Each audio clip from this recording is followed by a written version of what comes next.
Hi everybody, and thanks for joining us for another episode of our Embrace the Change series. I'm joined by some of the WebVid team today as we're going to be discussing podcasts and how they've been really impactful across 2020 in this ever-changeable time. So Neil and Amy, thank you for giving up your time today. I just wanted to cover a few different points about podcasts. I mean, this is something as an agency we've talked about on and off, throughout the year and in previous years. And there was a big push at the start of the year where we changed up our studio to get a sort of a booth in there to start doing stuff. And then that was all thrown out the window. But podcasts have still been an essential part of people's communication strategies and event strategies. But before we go into that, if I could return to the studio, Neil, we were kind of thinking this was going to be a big thing for the year. It has been, but not in the way that we initially thought. Yeah, I mean, podcasts for the last few years have really risen in popularity. Lots of people using podcasts in many different ways. And we actually took a big bet as WebVid to invest in a podcast studio which offered superior quality recording. It offered, video as well as audio. I had actually the podcast booth made elsewhere in Europe, in Turkey. Even we were surprised when it turned up how big it was, because it turned up on a massive lorry and we needed a forklift and we didn't have one. So there's that whole drama. But we took a bet on 2020 being the year that people really upped their game with communication of quality podcasts. And I think that we would all agree that once we had installed that podcast studio into our studio in London, it started to gain very, very quick traction. And we were doing things like ironically, health podcasts and sports podcasts and entertainment podcasts from clients that wanted to use our space straight away. Then came, obviously, COVID-19 and the pandemic, and we had to literally completely change our plans. It's just been a bit of a sad one, but I think the adaptation of how you record a podcast has changed throughout the COVID process. Podcasts still are, though, as important as ever. Absolutely. And I mean, with those changes, we had to pivot the setup of the studio. So we've installed a gallery so we can communicate safely with people if they're in that booth. And despite the kind of like ever-changing landscape of people, being in lockdown, being in different tiers, not really having that freedom of movement they had before, we're still getting regular inquiries to come into the studio and use the studio. So it shows that the demand is still there. But obviously, one of the easiest ways to get around stuff is remote recording. Amy, this is something we've done for clients, actually off the back of any kind of like virtual conferences and awards. Yeah, it's been crucial for us to adapt. Like Neil said, we had an official space set up in London and then had to sort of think overnight of how we were going to adapt and change that. So we have got the technology and we are very lucky that we do adapt in all situations, and we have really shown that this year, and we've still been able to continue with all of our clients delivering podcasts in a way that's suitable for them and still with great quality as well. And I think that's obviously something that we're going to be coming on to in other discussions, is how the technology has really changed and embraced the situation, whilst conversely people have embraced the technology and opened up. I mean, some of the things that we've been dealing with have been finance and security. And some of these companies haven't used technology before because they've been worried about storage or they've been worried about firewalls and this, that and the other. And they've allowed an opening to happen in these times, which is exactly the same way as people have adapted with podcasts, and the technology and podcasts are married together to allow that remote communication from people. I mean, we were talking about our space in London, which, over the pandemic, we had, when we're in a little bit of a lesser lockdown than we are kind of now and at the beginning, we did actually get back in there to do a couple of physical podcasts over the month. But obviously we can only limit that to a couple of people to be in the booth at the same time because of social distancing rules. but it does mean that we can then pull remote people from anywhere in the world into that podcast scenario with technology to make them feel like they're in the room. Yes, of course, it won't sound exactly the same, but people have got used to how technology and people being remote sound and look in this situation like we're doing now. We're all on this podcast and we're in remote locations, and we expect that to a degree. So we've been able to fuse all this together with our space. And James, what you mentioned about moving the gallery into, well, which actually was my office. Now I don't have an office at my own company, which is a bit worrying. But moving the gallery, so we've got this space where we can interact with people in another room, in a booth, communicate with them safely. That's been a really good thing for us. And obviously we're looking at other things with our space as well, because remote working has changed. We do have more space available to do slightly different things than what we did in the first place. So yeah, I mean, it's been a world of change. But one thing that hasn't changed, James, with podcasts is they have not gone down. They've only gone up. Yeah. And people want podcasts more and more as a way to communicate. Mm-hmm.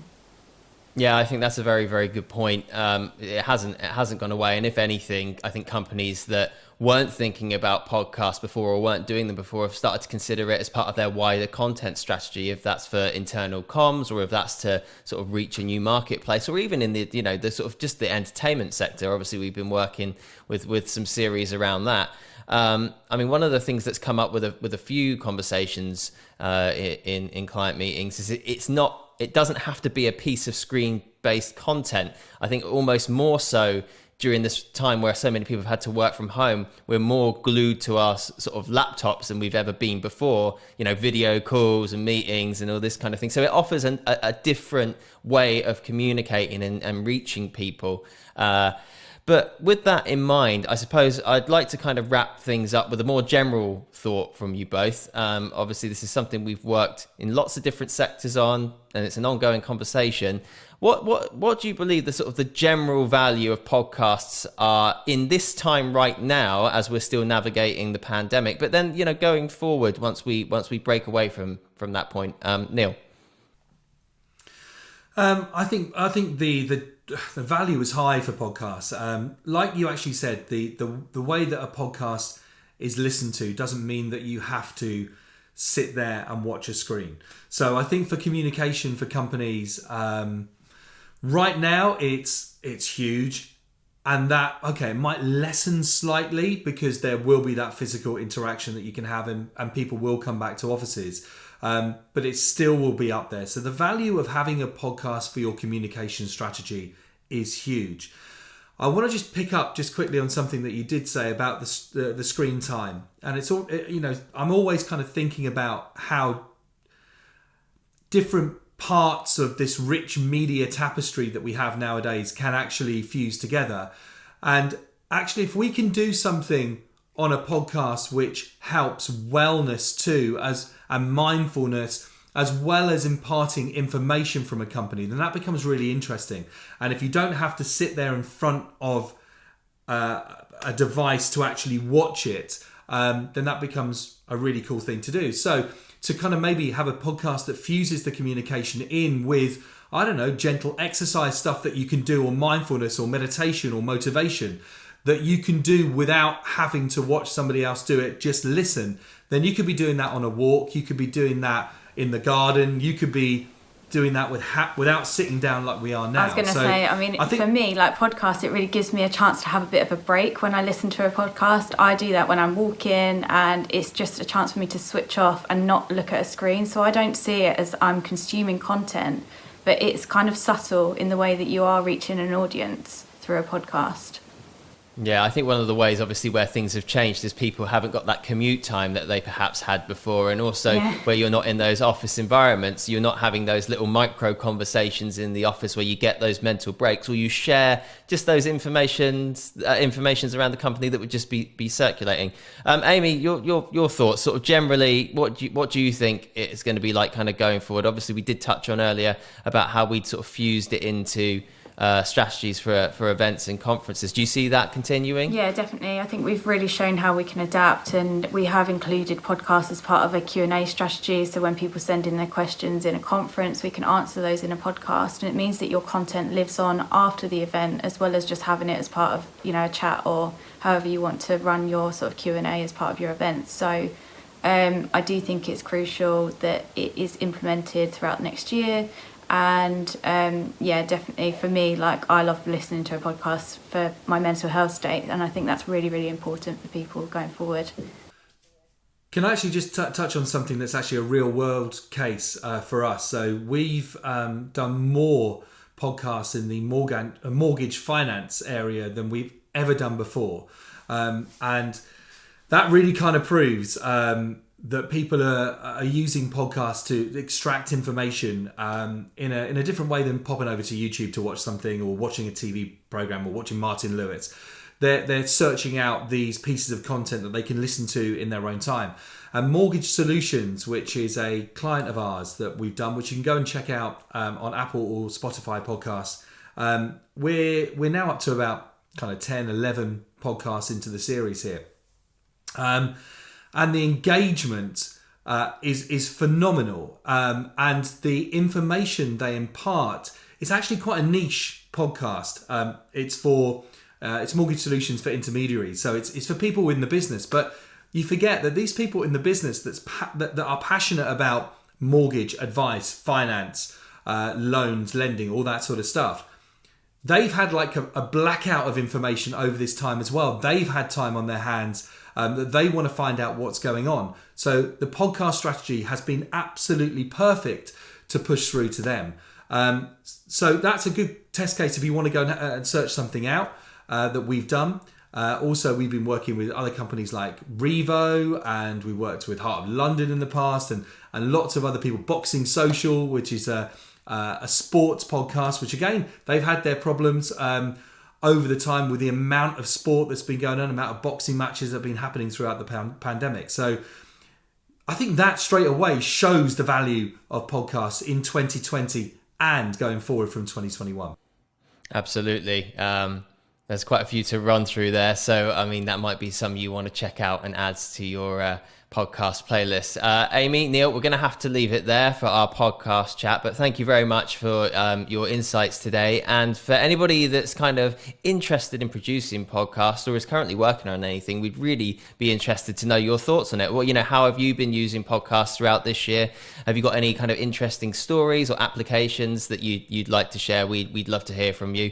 We're going to be doing a few more videos in this Embrace the Change series. The next few are going to be about tech innovations, and we're going to be talking about online awards as well. And we're hopefully going to be building towards having our own virtual event where we'll be talking to some other businesses, and they're going to share with us some of their stories about how they've had to adapt and change throughout this pandemic.